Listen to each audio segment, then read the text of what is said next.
Night shifts at gas stations aren't usually eventful. At least, that was the general idea I had when I applied for the job. A quiet paycheck, a few drunk college kids needing snacks, maybe a lost trucker or two. Nothing I couldn't handle. I wasn't looking for excitement, just a little money to get by. But what I got was something else entirely. It started on my third night. The gas station sits right on the edge of a highway in rural Pennsylvania. You could drive for 20 miles in either direction and not hit anything but woods and darkness, which made it the perfect place for the weirdest thing that ever happened to me. Before I go any further, if you like horror stories based on true events, especially ones that mess with your perception of reality, take a second to like this video, drop a comment about the creepiest thing you've experienced at night, and don't forget to subscribe. Clara After Dark is where the real horror lives, and I promise it only gets darker from here. The first sign that something was off came at exactly 2:14 a.m. I remember the time because I had just looked at the register clock while restocking cigarettes behind the counter. The station was empty. The lot was empty. I hadn't had a customer in over an hour. Then I heard the bell above the door. I turned around, expecting to greet a customer, but no one was there. No sound of footsteps. No sign of anyone at all. I stepped out from behind the counter to check the lot again. Still nothing. No cars. No bikes. Not even a raccoon. I figured maybe it was a glitch in the door sensor. It was old, and the whole station had this lingering smell of mildew that screamed barely maintained. So I went back to stalking. A few minutes later, the bell rang again. This time, I was ready. I spun around the second I heard it, but again, no one. I walked to the door, opened it, and stepped outside. The cold hit me like a wall. Autumn in Pennsylvania is no joke at night, and the fog rolling in from the woods gave the air this wet, thick silence. Then I saw the man standing by pump 3. He wasn't pumping gas, just standing there, not moving, not even looking around. His back was to me, hands at his sides. I almost called out, but something stopped me. Something about the way he stood there made my skin crawl. It wasn't just eerie, it felt wrong. I stepped back inside and locked the door. I watched from behind the counter. He didn't move for 5 full minutes.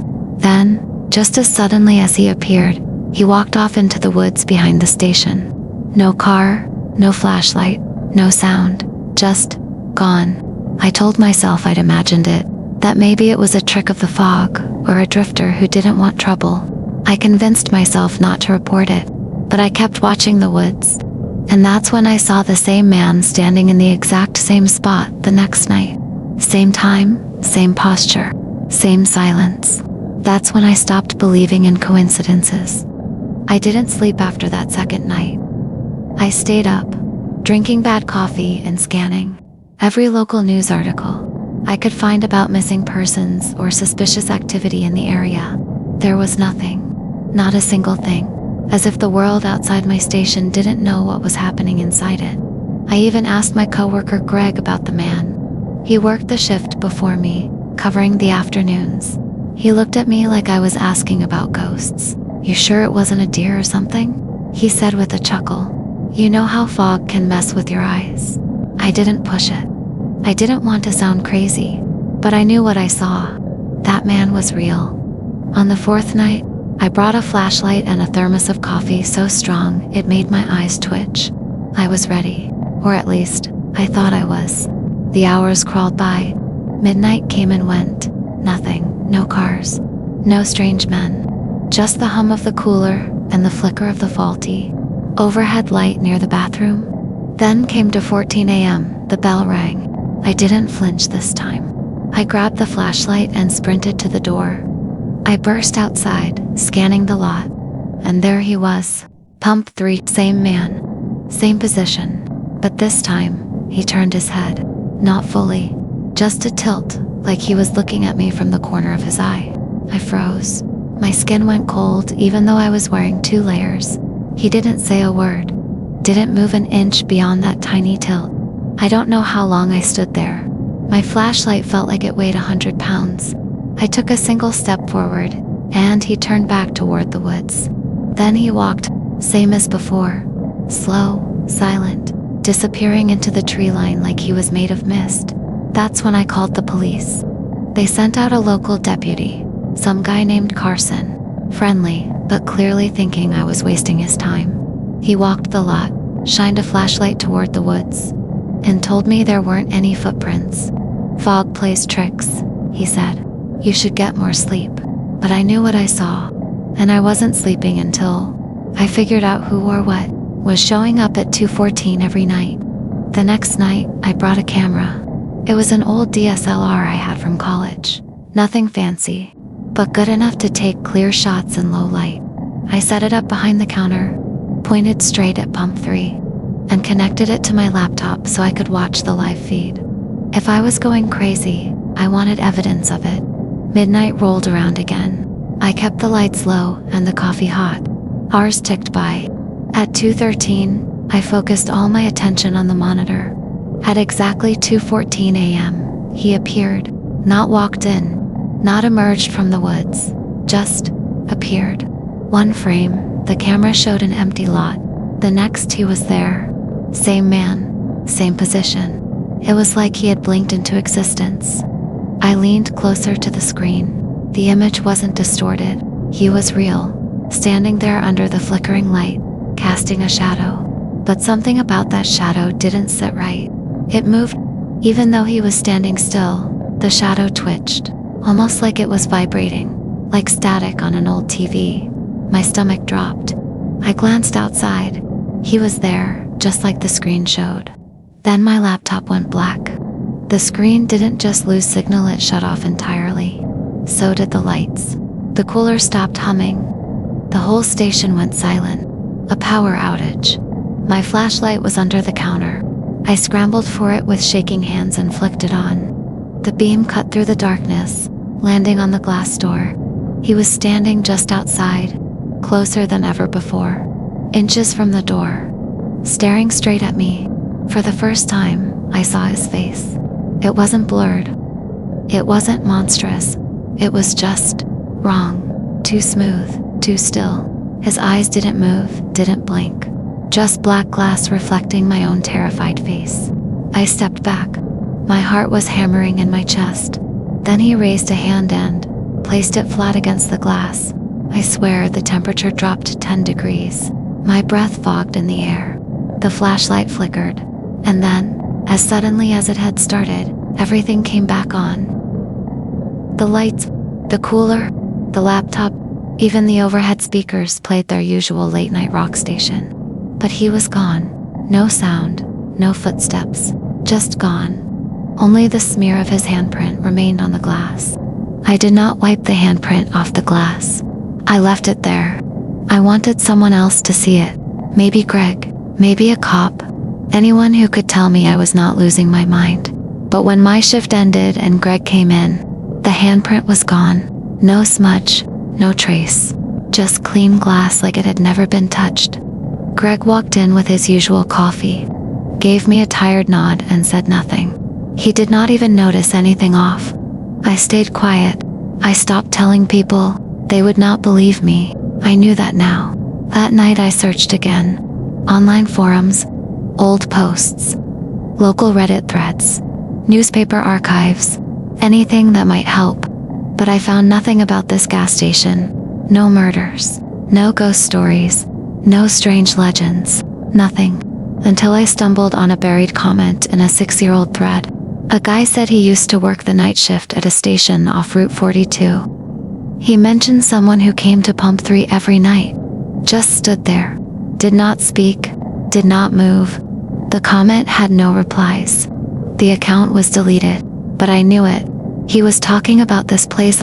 I was not the first. That night I brought a notebook. I wrote down everything. The exact time the lights flickered, what direction the man was facing, how long he stayed. I was trying to find a pattern, some way to make it make sense. At 2:14 a.m., he appeared again, but this time, he was not alone. At first I thought it was a second shadow, just a trick of the lights, but the shape behind him was too tall, too thin, and it moved independently. I grabbed my flashlight and stepped toward the door. I kept watching. My chest felt tight. The second figure stood just beyond the reach of the light.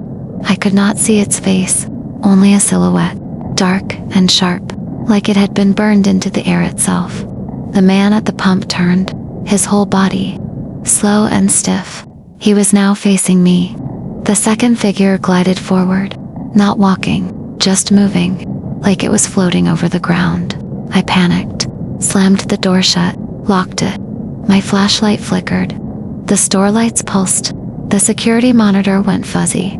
Static lines crawling across the screen, but beneath the sound, I thought I heard breathing. Then everything stopped. Silence. The power came back.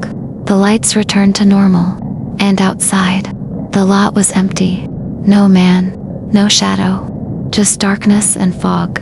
But when I turned around, there were wet footprints behind the counter. Not muddy, just damp prints like someone had stepped inside with soaked shoes. They led halfway across the floor, then vanished, and they were not mine. I called off work the next night. I told Greg I was sick. He did not ask questions. He just said feel better and hung up.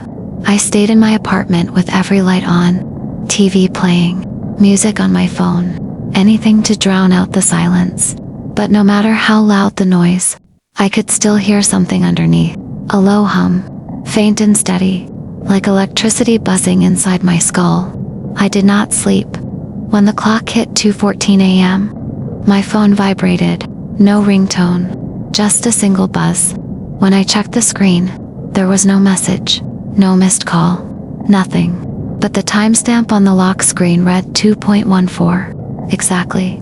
I threw the phone across the room. I knew I could not run from it. Whatever this was, it was not just tied to the gas station anymore. It was following me. The next day, I went back. I told Greg I felt better, that I needed the hours. He shrugged and said sure, but he looked at me weird, like he knew something was wrong. When I got to the station, I checked the cameras. Nothing saved. All the footage from the past 3 nights was gone, deleted or corrupted. Every file said 0 seconds, 0 kilobytes.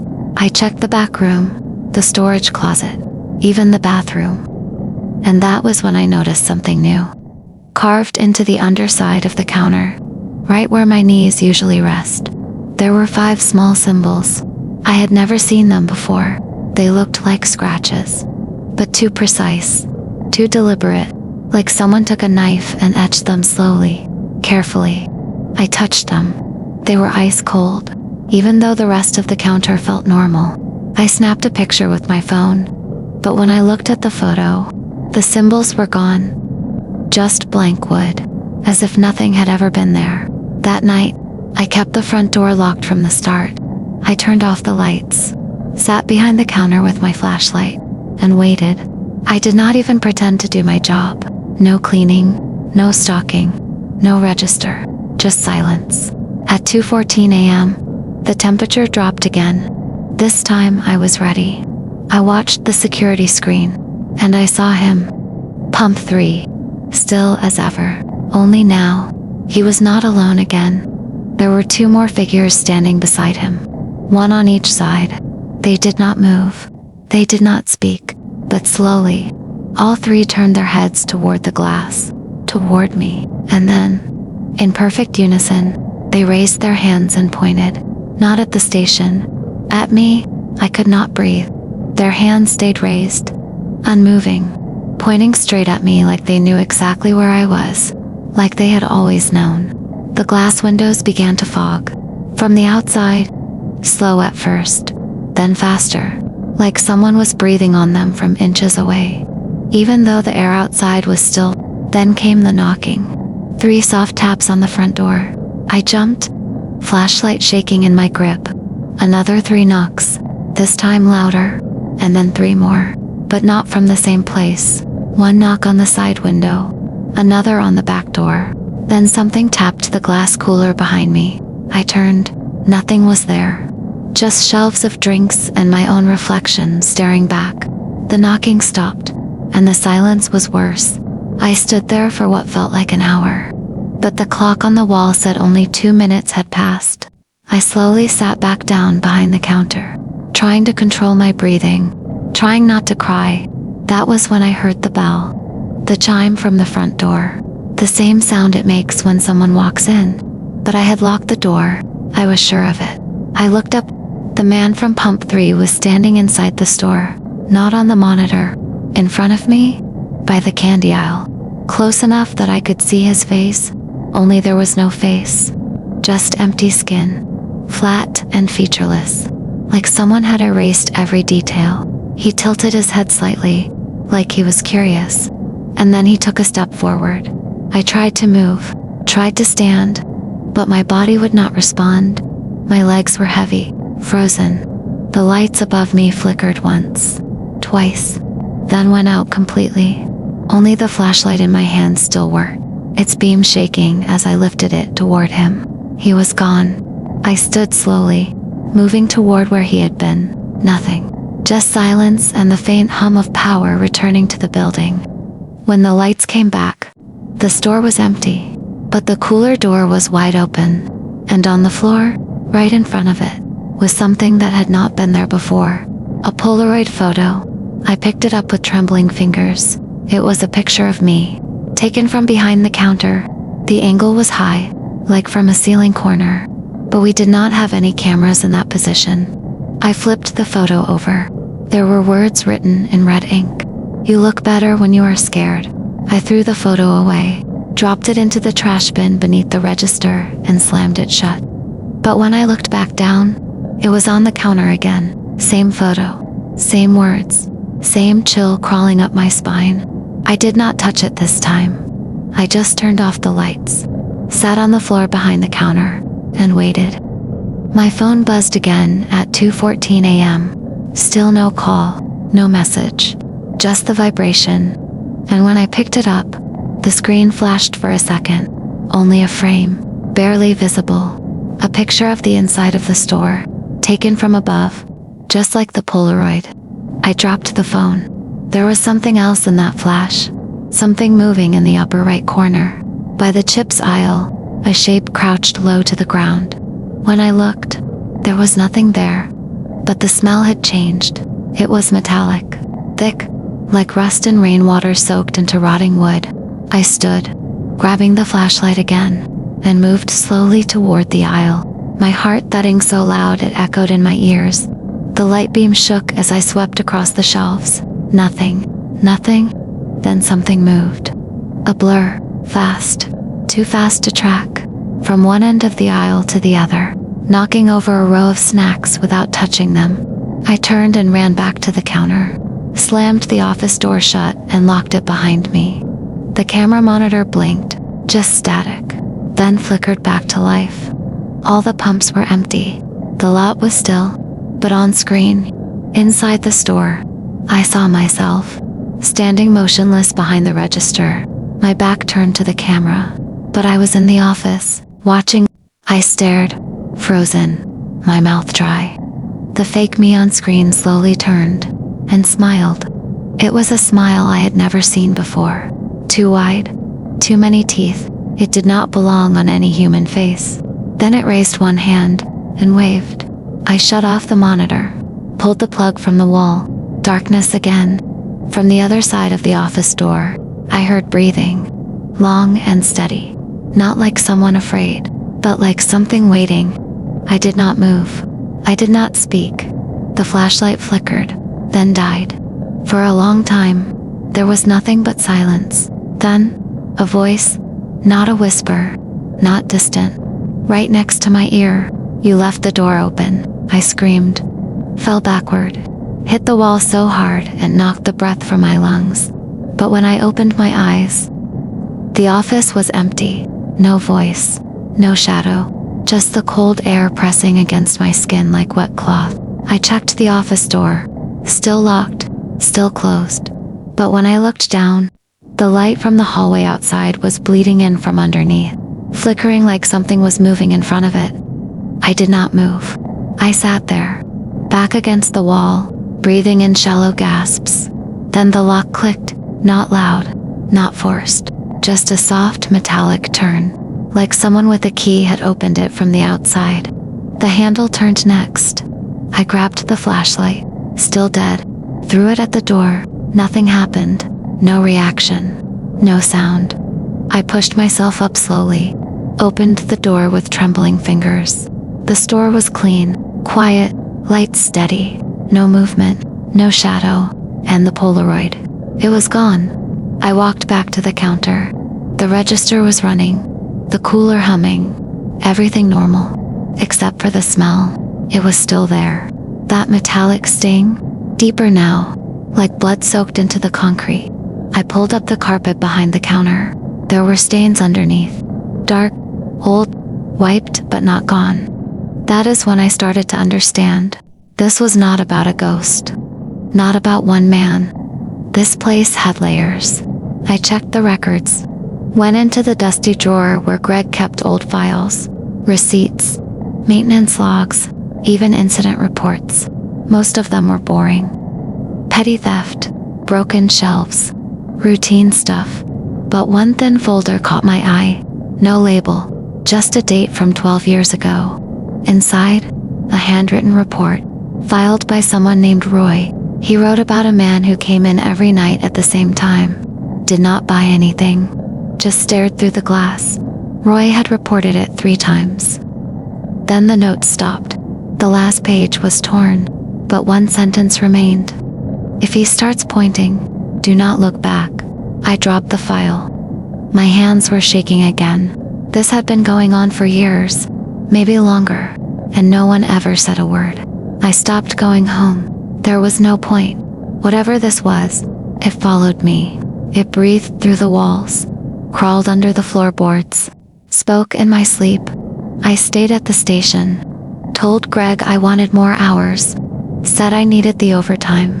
He looked at me, eyes tired, like he knew I was lying, but he said nothing. I started keeping notes, drawing the symbols I found under the counter, sketching the figures I saw outside. I filled an entire notebook in 3 days. None of it made sense, but the act of writing helped me feel sane. For a while, at 2:14 a.m., like always, the air shifted, the screens flickered, the cooler doors clicked. The lights buzzed low, but nothing came to the pumps. Not the man, not the shadows, not the things that stood beside him. That made it worse.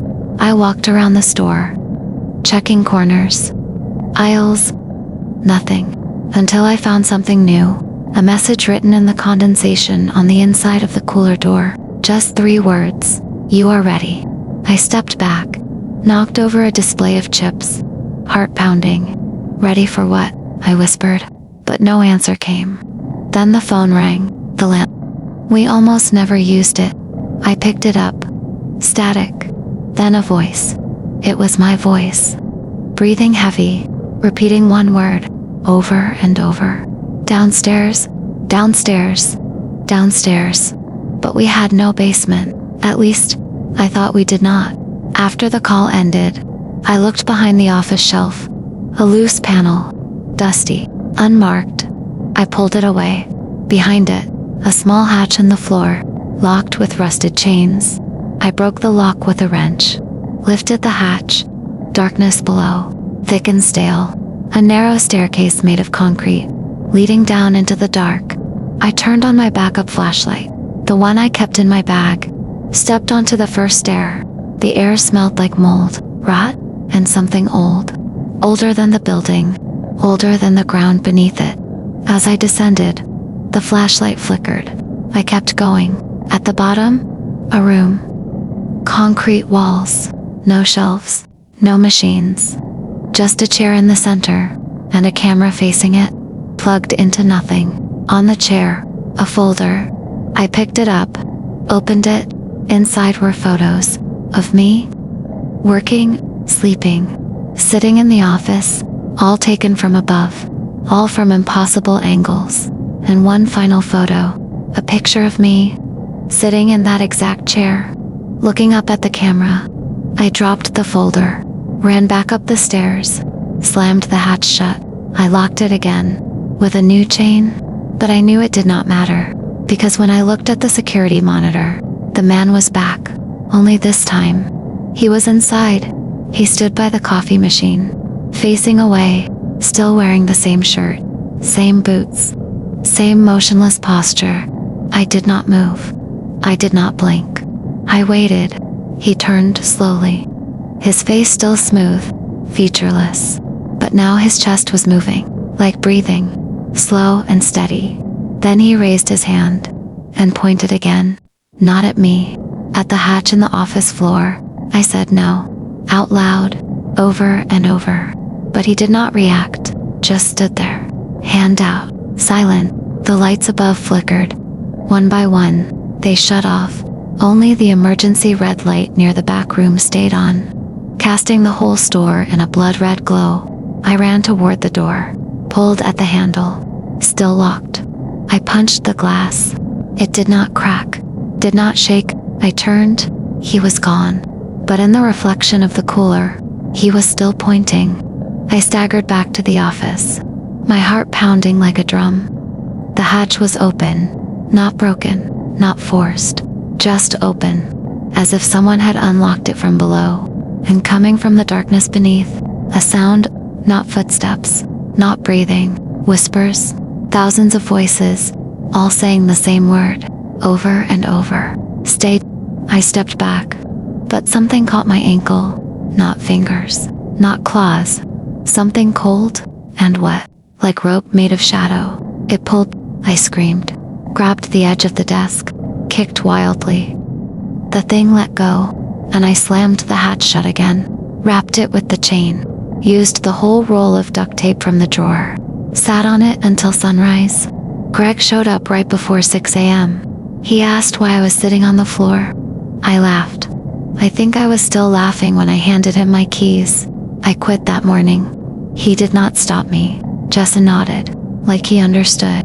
I moved 3 towns over, changed my number, got a new job at a bookstore, quiet place, good people. But some nights, when I close up alone, I still feel it. That pressure in the air, that weight in my chest. At exactly 2:14 a.m., I do not sleep much anymore. Sometimes, I get pictures in the mail. No return address. Just Polaroids. All of them show a gas station. Empty. Silent. But in every single one, I am there. Standing behind the counter, smiling. It took me 19 days to go back. I told myself it was curiosity. But deep down I knew the truth. The gas station was still inside me, like a splinter in the brain. You cannot stop touching it, even if it hurts. I parked across the street, motor off, lights out. It looked the same. The same faded sign, same yellow glow from the overhead lamps, same silence. Only now, it felt like it was waiting. I brought a camera this time, a real one. Infrared, motion sensor, audio pickup. I also brought a friend. Her name was Clara. We met online, a forum about real haunted places. She had seen things too. She believed me without hesitation. She said places like this were not just haunted, they were thin between what I asked. But she never gave a straight answer, only smiled. We crossed the street together, pushed the door open. It was unlocked.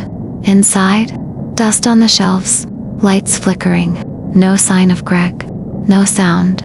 We split up. Clara took the back rooms. I went to the office. The hatch was still sealed. My chains, my tape, still there, but rust. I touched it. It felt warm. That made no sense. I called for Clara. No answer. Then I heard the bell. The front door chime.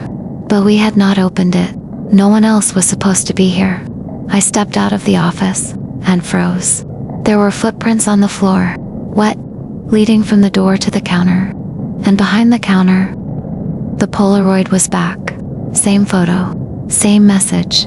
You look better when you are scared. Only now, there was a second photo beside it.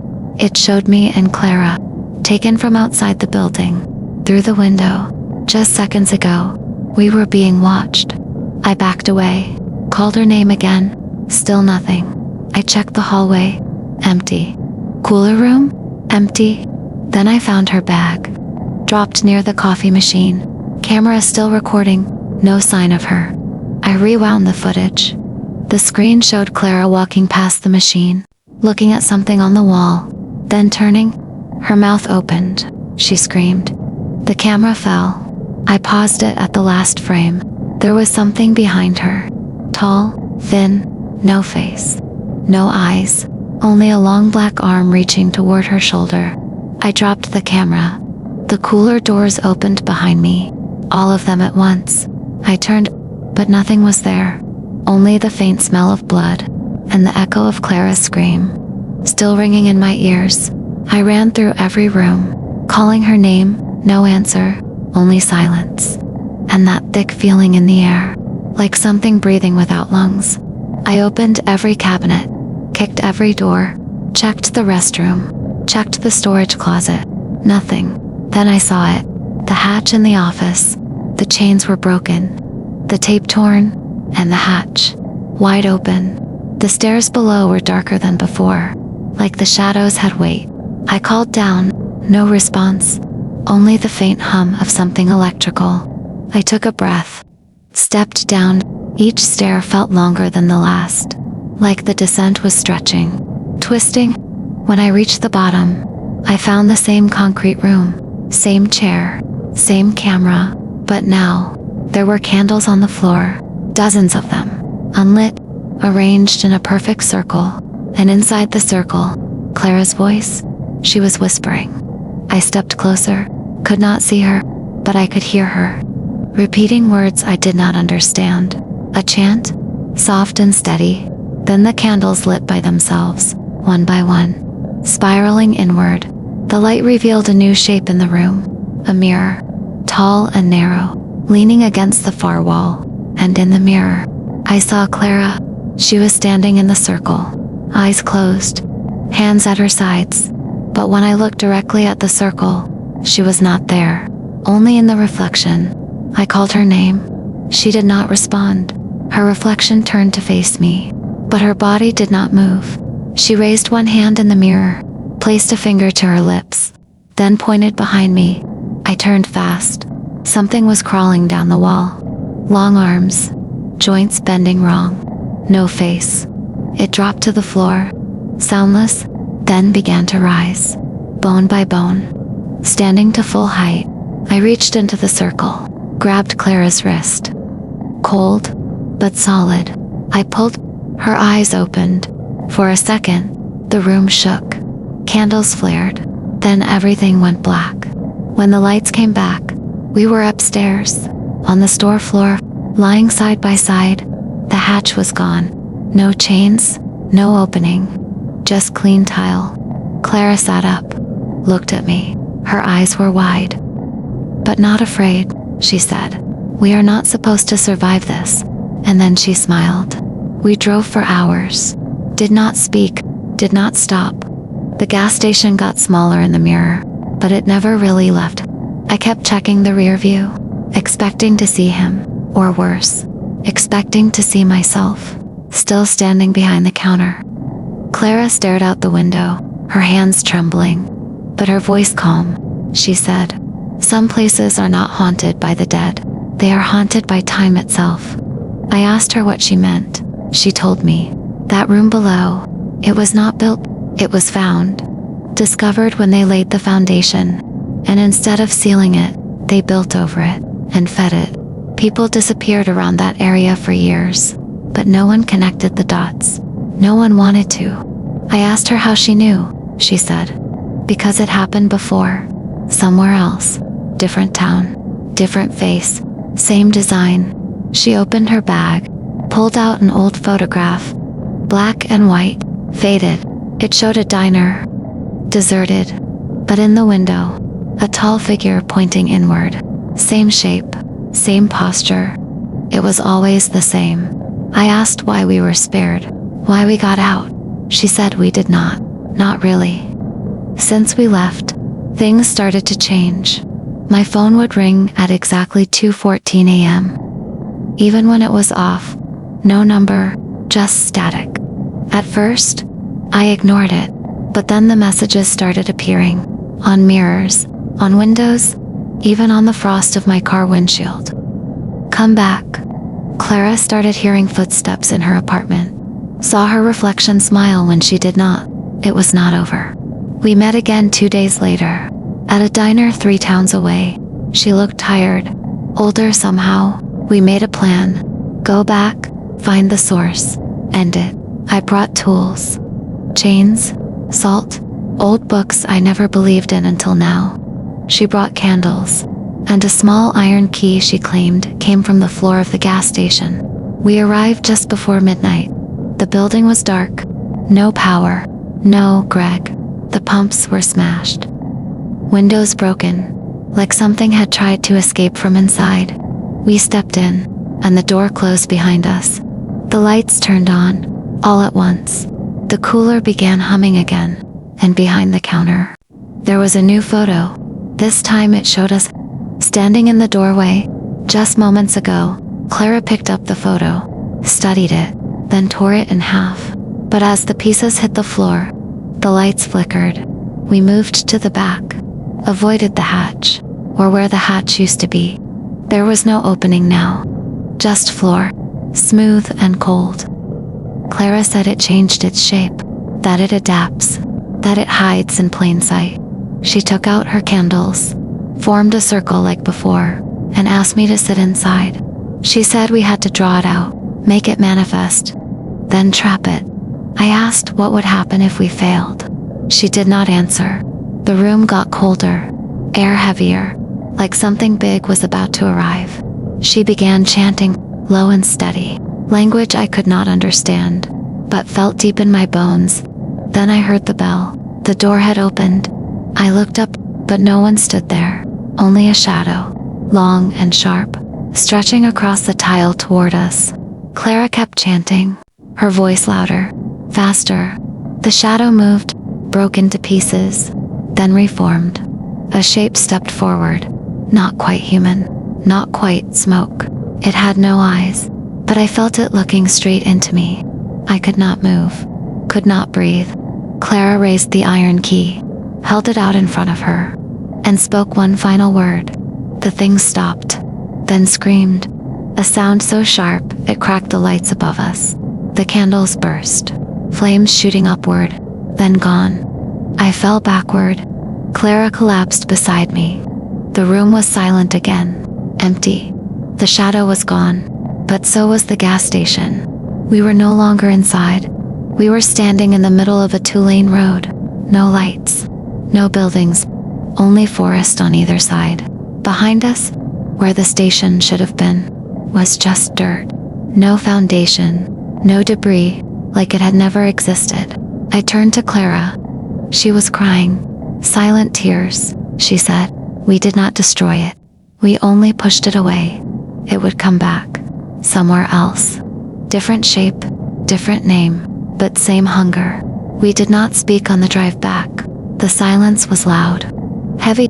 Every time we passed a gas station, I stared too long, waiting for something. A flicker, a shadow. Clara watched the sky, like expecting something to fall from it. We stopped at a motel near the county line. Cheap, dusty, but quiet. Inside, she opened her journal, maps, old clippings, Polaroids from other places, other stations, other disappearances. She had been tracking them for years. I asked why she never told anyone. She said no one listens until it's too late. She pointed at one photo, a laundromat in Nebraska. Same layout, same camera in the corner, same kind of hat. Another, a bus terminal in Utah, abandoned, but still humming at night.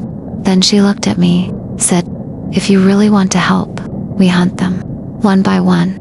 I laughed at first, thought she was joking, but her face stayed still, serious. She said, this is not about surviving anymore. It is about stopping it from spreading. I agreed.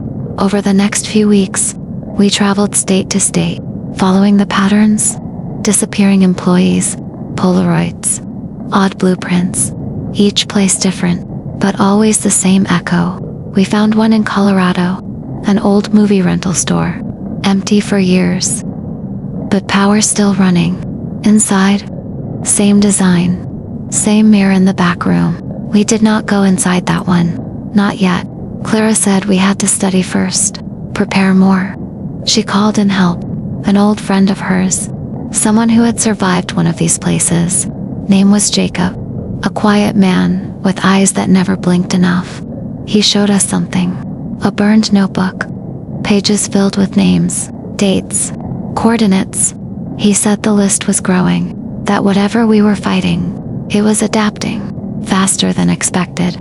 Clara suggested we go underground. Not physically, but digitally. Track reports. Disappearances. Patterns and emergency calls. I set up alerts. Created a system. Every ping felt like a scream in the dark. And then, we got one. An alert from a small town in Arizona. Multiple missing persons. All tied to a 24-hour diner. Same blueprint. Same location markers. We packed our things, loaded the car, and drove. As we crossed the state line, my phone buzzed. A message? No sender. Only 2 words. Too late. I showed it to Clara. She just nodded and whispered. Then we run toward it, not away.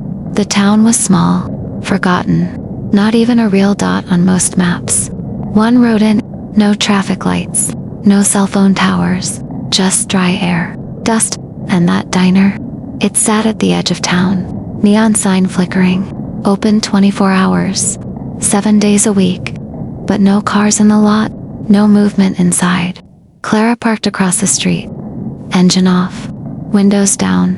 We watched for almost an hour. Lights stayed on, but the shadows moved wrong. At one point, we saw someone inside, wiping a table, but the cloth never touched the surface.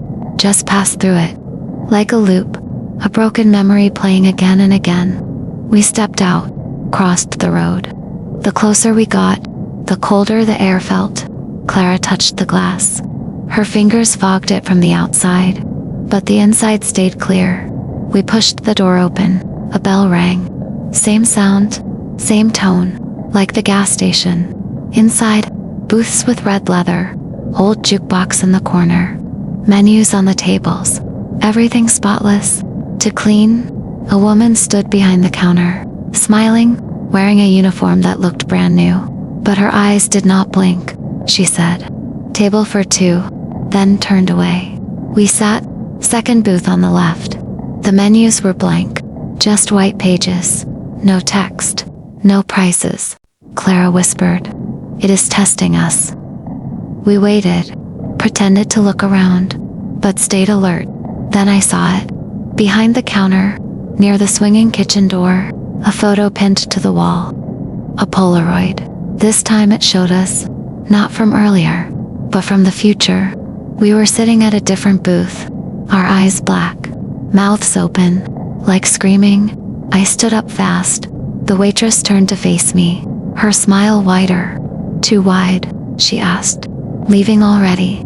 Clara stood too, pulled the iron key from her bag, held it up. The lights dimmed. Jukebox started playing by itself. A slow song, old, crackling with static. The waitress stepped forward, but her feet did not move. She glided. Clara said a word I had never heard before, soft and deep. The walls shook. Dishes shattered in the kitchen. The waitress screamed, mouth opening far beyond human, then vanished. Only her uniform remained, folded neatly on the floor. The Polaroid caught fire without flame. We stood there, alone. No more jukebox. No more humming. The diner was quiet again, but not safe, Clara said. This one was a scout, not the source. That meant something worse was coming, and we were already in its path. We searched the diner, every drawer, every closet, looking for signs, clues, something to explain what just happened. In the office behind the kitchen, we found a safe, no lock, just open. Inside was a map, old and worn, covered in red pins. Each pin had a date, some decades old, others more recent. Clara spread it out on the counter, ran her fingers across it. "These are all sites," she said. "Every one of them." I looked closer. They stretched across the country. Gas stations, dinosaurs-themed rest stops, old diners, abandoned warehouses, each one in a forgotten town, each one sitting near ley lines, old fault zones, power grids. I asked how many were still active. She said, too many. Some were dormant, waiting. Others were growing. She showed me a cluster in Nevada, another in Kansas, even one in Alaska. It was spreading like a disease. Then she showed me a symbol, etched into the corner of the map, barely visible. A circle, split down the middle, with an eye at the center. She had seen it before. Same symbol carved into the wall of that first gas station, hidden under layers of paint. We scanned the diner for it, and found it, carved under the booth where we had first sat. It pulsed faintly, as if breathing. Clara placed her hand over it, closed her eyes. She whispered, they are connected, all of them, through something older than this country, older than the buildings. It uses places like these to watch, to feed, to open doors. I asked if we could close those doors. She said, maybe, but it would take more than just us. We left the diner before sunrise. Outside, a stray dog watched us from the road, its eyes white, not blind, just empty. It did not move. We got in the car, drove fast.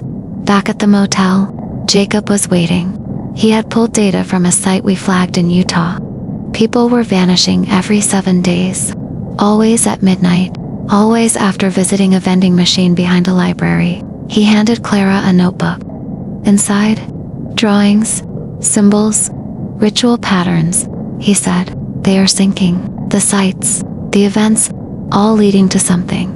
We looked at the last page. It showed a date, only 3 weeks from now. Something was going to happen. Something big. Clara closed the book, then said, we stop it, or we disappear like the others. The drive to Utah took nearly 9 hours. We barely spoke, eyes on the road, mind on the time. We arrived just before midnight. The library sat at the edge of a dead town. No light, no traffic, only the sound of wind scraping through broken signs. The building was tall, made of old brick, vines creeping up the sides like veins. We circled the back. There it was, a single vending machine, covered in dust, but humming softly. Clara stepped closer, pressed no buttons, just stared. Then she said, watch this. She took out a coin, dropped it in. The machine blinked. Lights shifted from red to blue, then back to red. A can dropped, no label, just black metal with no markings. Clara picked it up. It was cold, colder than it should be. She opened it. Nothing inside, no liquid, no fizz, only a whisper. It said, we see you. Suddenly, all lights in the library turned on at once. Rows of fluorescent glow, even though the power grid was long dead. I turned to Clara. We need to move. She nodded, pulled out the iron key, and we entered the building. Inside, shelves untouched, books still in place, dust hanging in the air like fog. We moved quickly, searching for signs, traps, symbols. In the center of the library, where the reading tables were, we saw it. A circle burned into the floor. The same symbol, eye in the middle, lines like veins stretching outward. Clara placed the black can in the center, and everything stopped. No air, no sound. Then, the lights began to flicker. Books started falling from the shelves, and from the far end of the room, something stepped forward. It looked like a man, but not quite. Tall, too thin, head tilted wrong, eyes all black. He spoke without moving his mouth. You are early. Clara raised the key, but he raised his hand, and the key flew from her fingers. We were frozen, held by something unseen, pinned in place. He walked closer. The air around him shimmered, like heat rising from asphalt. He said, you were never meant to find this place. Then turned to me. You have been marked since the first station. Marked by her. He pointed at Clara. She did not deny it. He raised his hand again, and the floor beneath the circle cracked. Light spilled out, blinding, pulsing. Then I remembered the notebook, Jacob's notebook. I reached into my jacket, pulled it free. opened to the last page, spoke the word written there. The light changed, shifted from white to blue. The figure screamed, soundless, but violent. The floor swallowed him. The light faded. We dropped to our knees, shaking. Clara looked at me. "Where did you learn that word?" I said. "I don't know. It felt like I always knew it," she whispered. "Then you're deeper in this than I thought." We drove all night, did not stop, did not speak. When the sun came up, we found a small diner, a real one, not haunted, not humming. We sat in silence, coffee untouched. Then Clara spoke. "That word you used, it is not from this world, not from any language known to humans." I asked what it meant. She said, "It means return." "Return what?" I asked. She looked at me, then pulled a small mirror from her bag, held it in front of my face. I saw something behind my eyes, a flicker, like a shadow moving just beneath the surface. "I dropped the mirror," Clara said. "You were taken once, weren't you?" I shook my head. "Number, I would remember." She leaned forward. "They don't take your memories, they rewrite them." She pulled out her journal, flipped to a page, a photo, blurry, but I was in it, standing in front of that first gas station. As a child, next to me, a woman in a red coat, Clara whispered. "That was my sister. She vanished when I was 17. We found her coat at the edge of the highway, but no body." That's when I started hunting these places. I looked again at the photo. I had no memory of it, no memory of her, but something inside me hurt, a deep ache, like a scar I never knew I had. Clara said, "They took you both, but only let you out." I asked why. She said, "Maybe you brought something with you, something they need." I felt sick. We left the diner, hit the road again. Jacob called us an hour later. Another site just activated. A bus station in Wyoming. 5 missing in 3 days. Same blueprint, same symbol. Clara said, "This might be the center, the one holding the network together." We needed supplies, more iron, more salt, more tools. At the hardware store, I caught a reflection of myself in a window, but it did not blink when I did. It just smiled. I froze. Clara grabbed my arm, pulled me away. "You're not fully you anymore," she said. "They left a door open inside you." I asked if we could close it. She said, "Maybe, but it will hurt. Then we go to Wyoming first." I said, "We end it there." She nodded and loaded the trunk with everything we had. The bus station in Wyoming looked like any other, plain, gray, forgotten by time. But as we pulled into the lot, we saw the signs. No berms, no wind, no sounds at all. Inside, the station was empty. Benches clean, floors polished. Too perfect. Clara checked her watch. It was exactly midnight. She whispered, "This is the pulse, the heart of it all." We moved carefully, following the energy. There was no hum this time, no light flicker, only silence. Jacob arrived 10 minutes later, parked down the block, car lights off, eyes wide. He said, "Something followed me." We all entered the station together, 3 of us, but only 2 shadows on the floor. Clara noticed first. She pulled me aside, whispered, "You left your shadow behind." I looked down. She was right. I asked, "What does that mean?" She said, "You're split. Part of you is already inside." We reached the back of the station, found a locked gate. Behind it, an old stairwell leading underground. Clara used the iron key. Gate opened without sound. We descended slowly, 1 step at a time. The air grew colder, thicker. At the bottom, a chamber, circular, walls covered in mirrors. Each mirror showed a different version of us. Older, younger, broken, gone. In the center, a table, and on it, another Polaroid. I picked it up. It showed me, but asleep, eyes open, mouth full of ash. Behind me in the photo, the woman in the red coat. Clara took the photo, her hands shaking. Then the lights went out, pitch black. Something moved in the dark. Wet footsteps, breathing. I held up the iron rod. Clara lit a flare. The walls were no longer mirrors. They were eyes, watching, blinking in sync. A voice filled the room. Not a scream, not a whisper, but something in between. It said, "Return what was taken," Clara shouted. "What did we take?" The voice answered, "Time."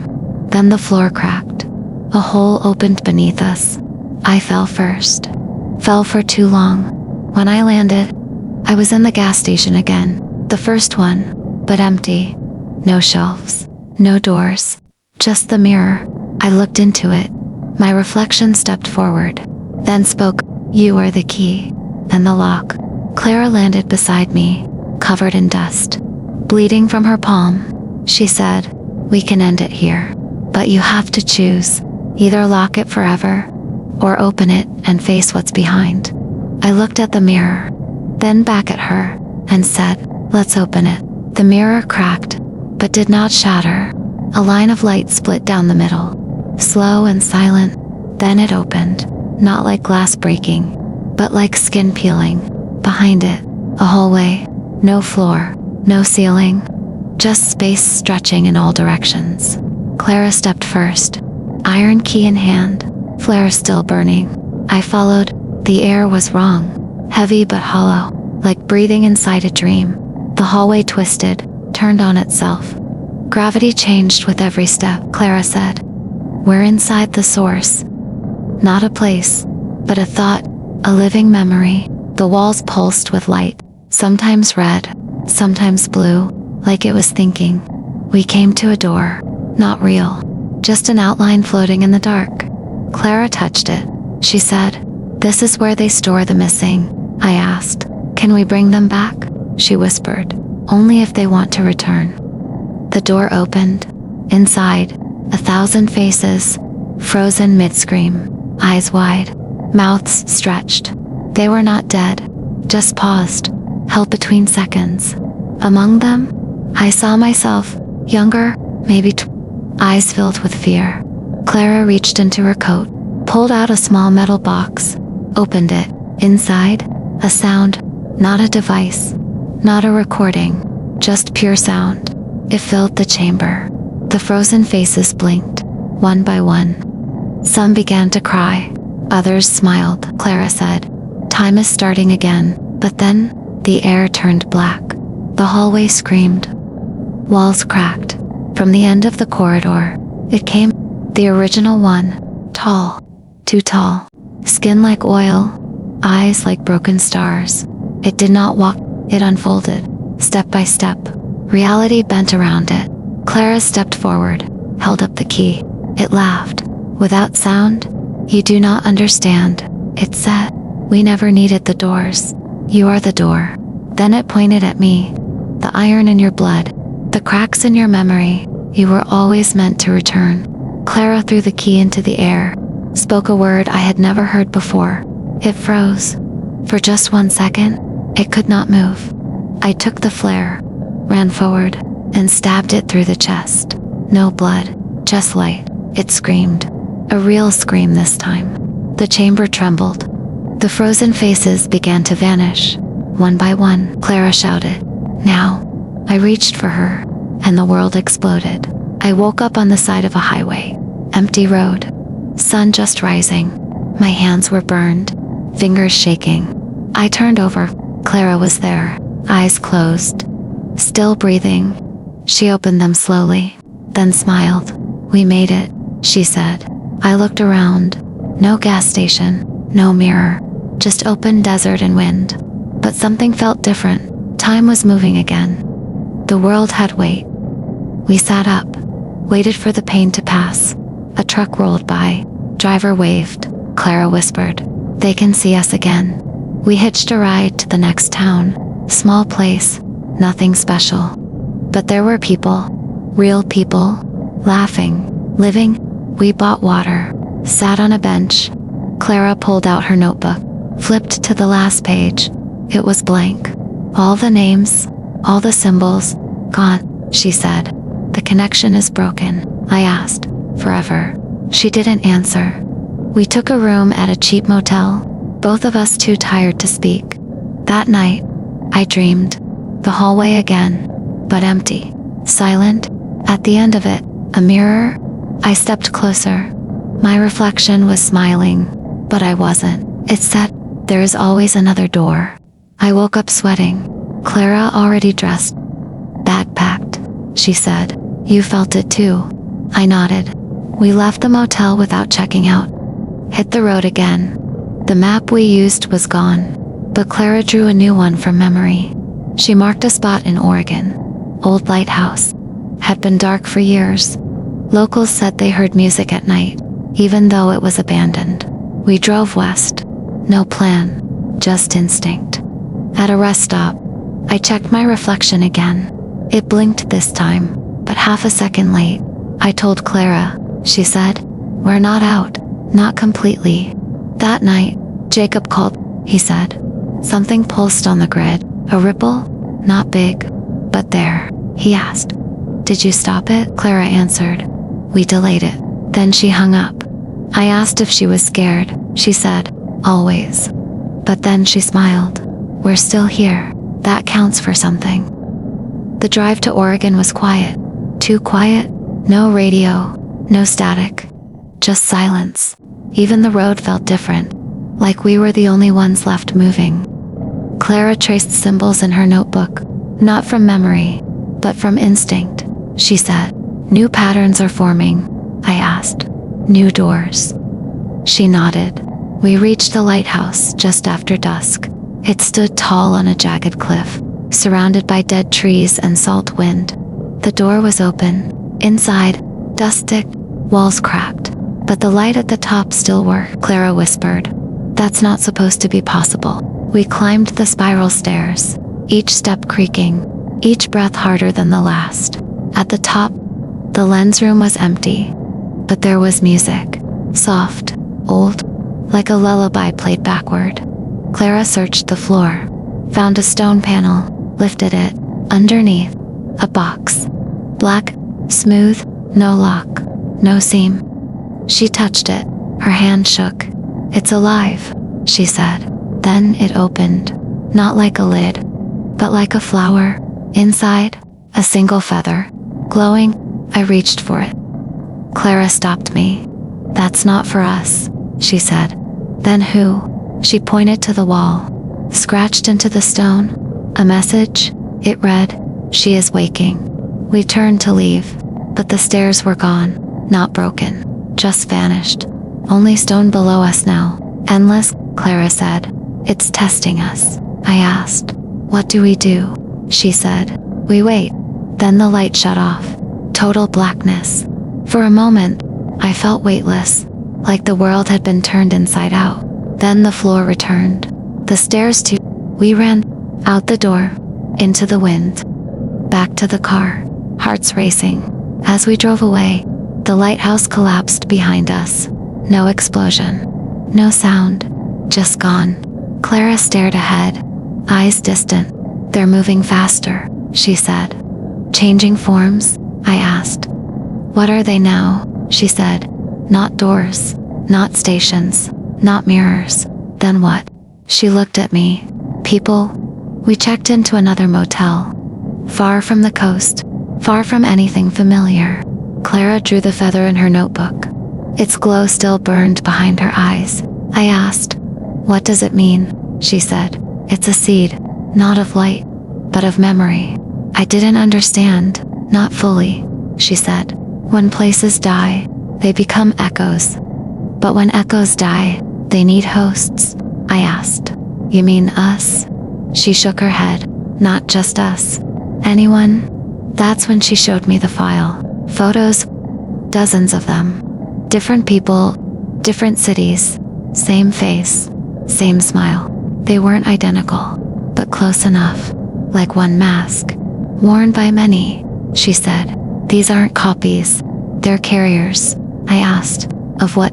She looked me in the eyes. "The original signal. It didn't die. It moved. Now it wears flesh." We started tracking movements, patterns in news reports, sudden disappearances, people who returned acting strange, always the same smile. Clara marked each case on a map, a spiral, moving inward, toward something.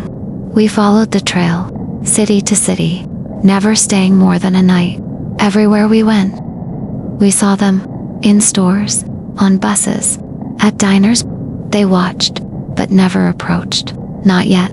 At a gas station outside Kansas City, a kid behind the counter asked me, "Do you dream in mirrors?" I froze. He smiled, same smile, then said, "She remembers you." I grabbed Clara. We ran. That night, we stayed in the car, too afraid to sleep. Clara whispered, "They're networking again, not through places, through minds." I asked, "Can we break it?" She said, "Maybe, but we'll have to go deeper." Inside one of them, we found him in a bus terminal, downtown Denver, just standing, staring at nothing. Same smile, same stillness. Clara said, "He's dormant." We waited, watched. He didn't move for hours, not even to blink. Then, at 3 a.m., he turned and walked. We followed from a distance, through alleys, down empty streets. He entered a laundromat, no lights, no power, just machines spinning. Clara said, "Now." We moved fast, hit him with the iron rod. He collapsed without a sound, not unconscious, not awake, just still. We carried him to the van, drove out of town, found a safe house Jacob had set up years ago. Inside, we tied him down, surrounded him with salt, placed mirrors at each corner.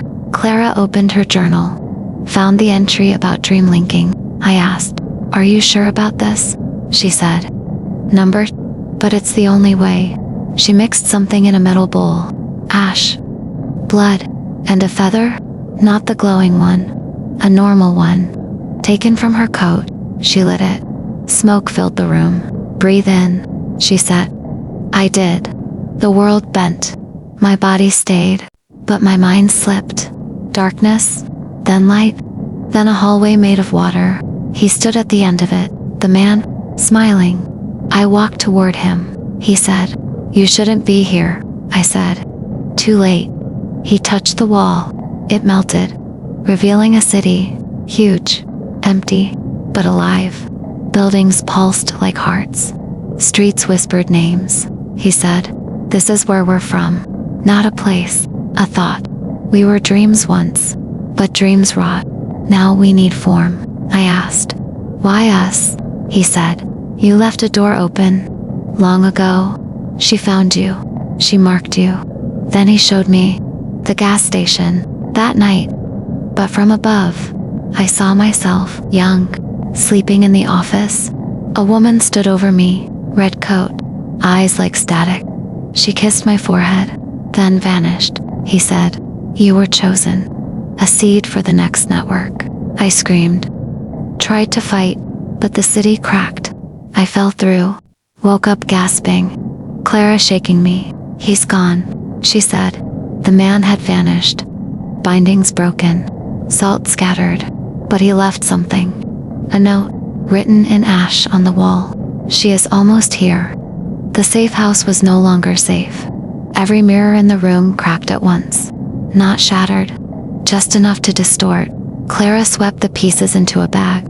"We can't use reflections anymore," she said. "They know how to trace through them."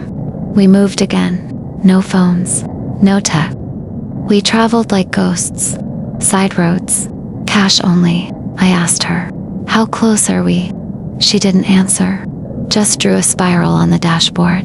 The lines were almost touching in the center. Jacob called again, this time through a one-way radio tower he rebuilt. He said, "The grid is singing, not humming, not pulsing. Singing," Clara said. "The seed is sprouting." I didn't ask what that meant. We met a woman in Arizona. She called herself Lily. She was blind in both eyes, but said she had seen the network form before. She asked us, "Did you burn the first station?" We nodded. Then she laughed. "You only killed the body, not the echo." She gave Clara a stone, flat, smooth, etched with a pattern that made my stomach twist. Clara stared at it, hands shaking. "This is a kill switch," she said. "But it only works from inside." "Inside what?" I asked. Lily answered, "The root. There's a place in New Mexico. No roads, no names, just sand and memory. That's where the first dream bled through, where the first smile was born. We drove through the night. Desert stretched forever. No stars, no sound, just a hum under the wheels, like the earth was breathing. When we arrived, there was nothing. No house, no door, just a shape burned into the sand. A spiral, same as the map. Clara stepped inside the spiral, held the stone. She said, "We only get one try." Then everything went silent. Even the wind stopped. The ground split, not wide, just deep. A voice rose from it, not male, not female, just sound wrapped in memory. It said, "You are late," Clara said, "but not too late." She dropped the stone into the crack. Nothing happened. Then, everything did. The sand boiled, the spiral lit up, the air turned heavy, then thin. I fell to my knees. Clara screamed, but not in pain, in defiance. She shouted, "You don't get to wear us." Then light poured from the ground.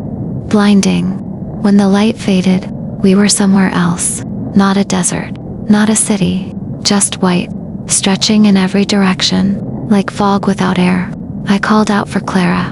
No answer. Then a figure approached, wearing her coat, but not her eyes. It smiled, too wide, too calm. I took a step back. The voice said. She left a space, so I filled it. I screamed, "Where is she?" It tilted its head. "Somewhere you can't follow, not unless you trade." I ran. The fog bent around me, made every direction the same. No landmarks, no sky, just footsteps that weren't mine. Then, Clara's voice, faint, but real. "Follow the pulse," she said. I stopped, closed my eyes. There it was, a slow, steady rhythm, like a heartbeat under the floor. I walked toward it. The fog grew thicker, then cleared, and she was there, sitting on the ground, eyes closed, hands glowing with light. She looked up, barely awake. "You weren't supposed to come this far," she said. I told her. "You left me no choice," she said. "The network tried to rewrite me, but I held something they couldn't erase." I asked, "What?" She smiled. Then the fog cracked, shattered like glass, and we fell. Back into the spiral, back into the sand. The stone was gone, melted into the earth. The air felt different. No hum, no pressure. The silence was clean. Clara stood, bruised, but alive. "It's broken," she said. "The signal has no center now." I looked around. The stars had returned, one by one, soft and distant. I asked, "Is it over?" Clara didn't answer. Instead, she pulled a small notebook from her coat. It was blank, except for one page. 3 words, written in her handwriting, not yet finished. We drove without speaking, north, then west, following no roads, just instinct. Clara held the notebook close. The words on the page pulsed faintly, like they were alive. She said, "The root was severed, but the branches remain. Every place touched by the signal still echoes, still remembers." We reached a small town by the mountains. Quiet, empty, too clean, Clara said. This was one of the first test sites. We walked through the main street, shops untouched, but no people, only mirrors, dozens of them, leaning against buildings, placed in windows, facing each other. "A trap," she whispered. She pulled a cloth from her bag, covered her eyes, then tossed a stone at one of the mirrors. It shattered, and every other mirror followed. The air shifted. A low moan rose from the ground. Not pain, but hunger, Clara said. "They're feeding off memory. Places where fear was planted." I asked, "What do we do?" She handed me a marker. "Write something true, then destroy it." I hesitated, then wrote. I remember her smile. I crushed the page, burned it. The wind screamed, then died. One by one, the mirrors turned to ash. We repeated this in 3 other towns, each with its own anchor, its own scar. Clara called them echo loops. Each one we erased, took something from us. I forgot the name of my first dog. She forgot a lullaby her mother used to sing. Memories traded for silence. At the last town, we found a boy, sitting in a church, alone, smiling. Same smile. But his eyes were wet. He said, "It's too quiet now." Clara sat beside him. She asked, "What do you hear?" He said, "Nothing." Then looked at us. "Please, put it back." Clara reached out, touched his forehead. He blinked, then screamed. The church shook. Windows burst inward. We pulled him outside, laid him in the grass. He stopped crying. He whispered, "She's gone." Then he slept. Not dead, just empty, Clara said. He was one of the seeds, but never bloomed. Now he's free. We camped near the lake. No towns nearby. No lights, only stars above us, and the soft rustle of wind in the grass. Clara watched the sky. Her fingers traced invisible symbols on her knee. I asked, "Is it really over?" She said, "Almost." That word echoed too loud in my chest. Almost. I couldn't sleep. Not really. Every time I closed my eyes, I saw her. The woman in the red coat. The one who kissed my forehead in that old gas station. Years ago, I never asked Clara what she saw. I didn't want to know. At sunrise, the lake changed, not the water. The reflection, it showed a gas station. Not ours, but familiar. The pumps, the flickering lights, the old neon sign that used to buzz when it rained. Clara stood beside me. She whispered, "It's calling you back." I said, "I don't want to go." She nodded, "But we have to." The lake went still. The reflection faded. But we remembered the road. We drove all day, past familiar turns, dead towns, empty fields, until we saw it. The original station, the one where it all began. It should have been gone, burned, buried, but it stood there, clean, new. The lights were on. The door was open. I stepped out of the car. Clara followed. The air was thick, like walking through honey. Inside, it smelled of rain and smoke. Everything was exactly how we left it. Years ago, even the broken clock behind the counter. Clara placed her hand on it. It started ticking. Then, a sound from the back room. Footsteps. Soft, slow. We turned. She stood there. The woman in red, older now, but not aged, like time had moved around her. She smiled. Not the carrier smile, but something worse. Something real, she said. "Thank you for clearing the branches. Now the root can grow again." Clara stepped forward. We severed the seed. We broke the dream. The woman laughed. "You killed echoes. But I am the first whisper." Clara stood between me and the woman in red. Her hands clenched. Eyes locked on that impossible smile. The woman said, "You were never meant to resist, only to carry, to spread." Clara stepped forward. "I'm not your echo. I'm the interruption." The woman's skin flickered, like static over flesh. She said, "You think you've won, but you never left. This station, this shift, it's a loop." Clara shook her head. "Not anymore." She held the notebook, the one with only one page written, not yet finished. She tore it out, folded it once, whispered something into it, then handed it to me. "You have to place this in the drawer," she said. "The one where you first found the feather." I took the note, fingers shaking. The drawer was still there, still slightly open, dustless. I slit the paper inside. The moment it touched wood, the room shook. Lights blinked. The hum returned, louder than ever. But this time, it wasn't the station. It was her. The woman screamed. Cracks spread across her face. Her coat burned without flame. She staggered forward. Clara stepped back. "You left a door open," the woman said. Clara nodded. "Now we close it from both sides." She reached into her coat, pulled out the stone, the one that should have melted. It pulsed again.